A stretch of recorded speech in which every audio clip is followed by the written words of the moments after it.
What is up, everyone? Welcome back to the heaviest show in the universe. On today's episode, we are reviewing the brand new album from Revocation, Netherheaven. I'm currently in Nashville in an Airbnb on vacation with my family, and right now I'm actually recovering from the flu. I felt like crap all day. So if my energy's a bit lower, my voice sounds a little off, that's why. But I'm going to do my best to get you guys the best review on YouTube of Revocation's brand new album, because you guys know I am an absolute Revocation fanboy, and I cannot wait to tell you guys what I think of this album. Now, if you're not familiar with Revocation, they are a technical death metal band from Boston, Massachusetts. Now, they started off as a three-piece band led by riff master extraordinaire David Davidson. Now, what makes Dave Davidson so special within this community is his musical background. He went to the Berklee College of Music, where he focused on learning polyrhythms for jazz. And that's where his uniqueness when it comes to the dissonant riffs and the arpeggiated chords and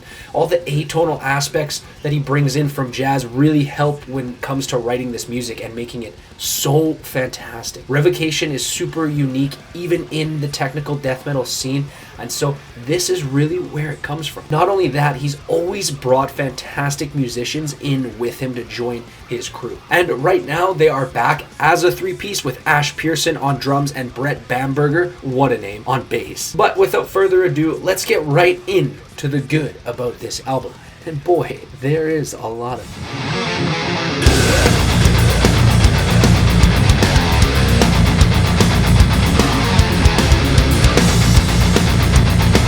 So right off the bat, I want to get into the first single released from this album, Diabolical Majesty. Now, of course, I'm sure most of you have heard this song before, but this is a signature Revocation song with incredible sounding arpeggiated chords, awesome vocals, and absolutely fantastic, unstoppable riffs. I mean, just take the breakdown at about 1 minute and 45 seconds into this song. It blows almost any other breakdown that I've heard this year out of the water.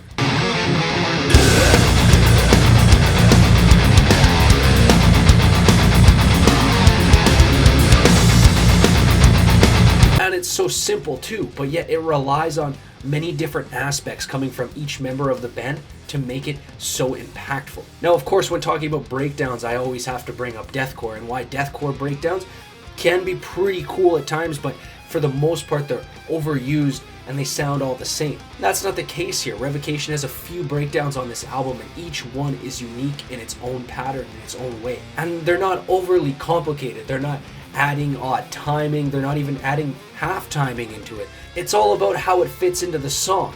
Is it forced? Is it there to make the song heavier? Would the song still be heavy without it? Would the song still be good without that breakdown? Does the whole song revolve around that breakdown? And that's not the case here. And that's what makes a breakdown like this so excellent.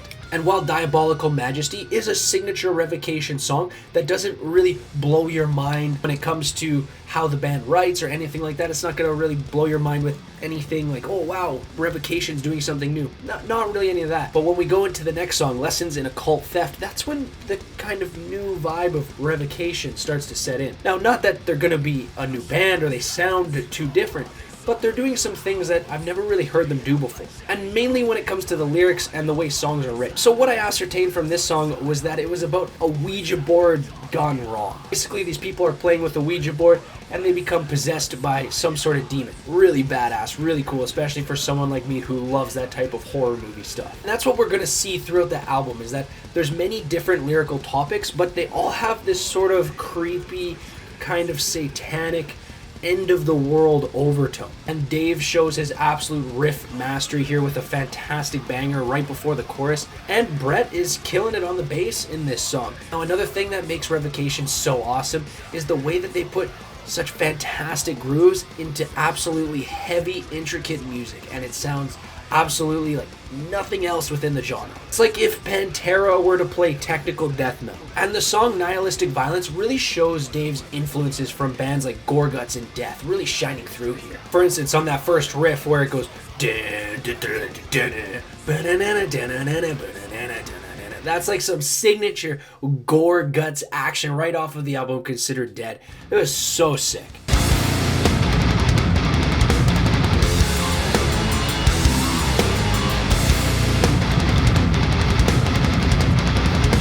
Like, that's gotta be one of my favorite riffs off this album.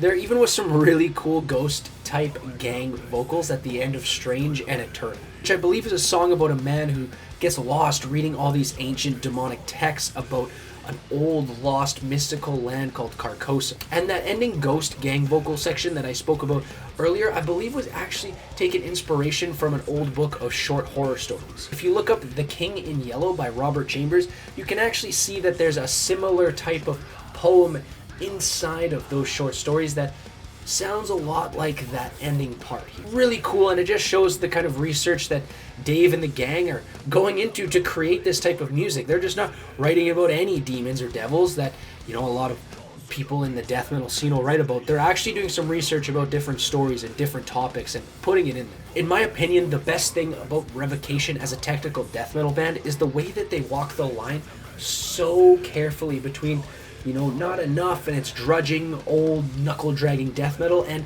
it's way too much. You're trying way too hard to be technical and progressive, and it just sounds like a bunch of shit mashed into one thing. They've walked that line perfectly, where they have so many fantastic riffs that are easily placed in and easily digestible, as well as crazy intricate parts and fantastically beautiful solos that even all those proggy assholes that won't listen to anything but prog could enjoy.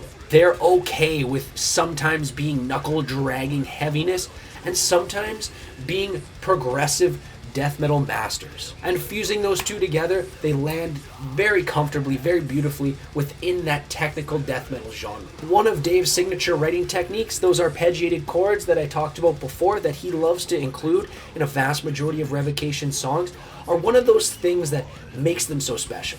And it's one of those things that shows how much passion he has for not just metal, but things like jazz music as well, where you're going to see a lot of arpeggiated things in jazz. And he brings that to metal. Not just Dave, this whole album sounds like a band just riffing out all the time, filled with awesome banging riffs, and they're enjoying it. They're just jamming as three dudes chilling in the recording studio, making the most badass music possible. And a perfect example of this is the end of Galleries of Morbid Artistry. They could have easily finished that song after the solo or after the melodic break and another heavy riff, but instead, the whole band for the last 30 seconds of the song just goes ham on this one riff, and it's so much fun, and it's so incredibly heavy and groovy.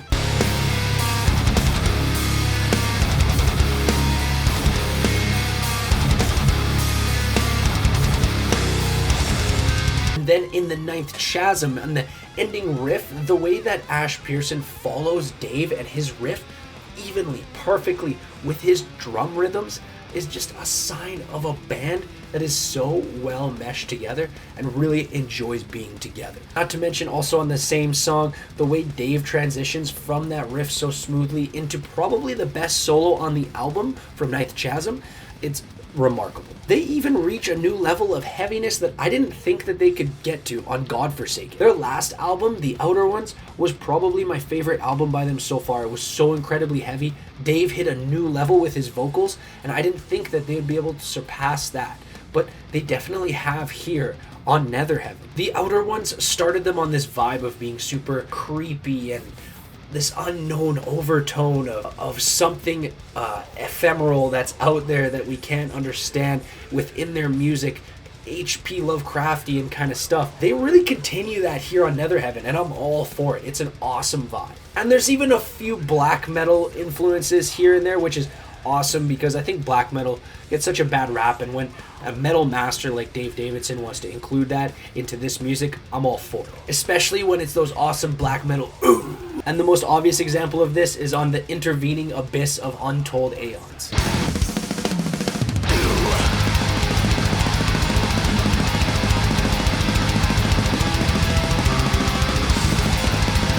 And of course, the last song on the album, Recrucified, which includes Trevor Strand, rest in peace, and Corpse Grinder, is a great way to end this album. And I'm very surprised that he decided to release this as the second single of the album, being the one that ends it, but didn't change it for me. There's not a bad song on this album. There's no low points on this album. But that doesn't mean I don't have complaints about it. So let's get into them.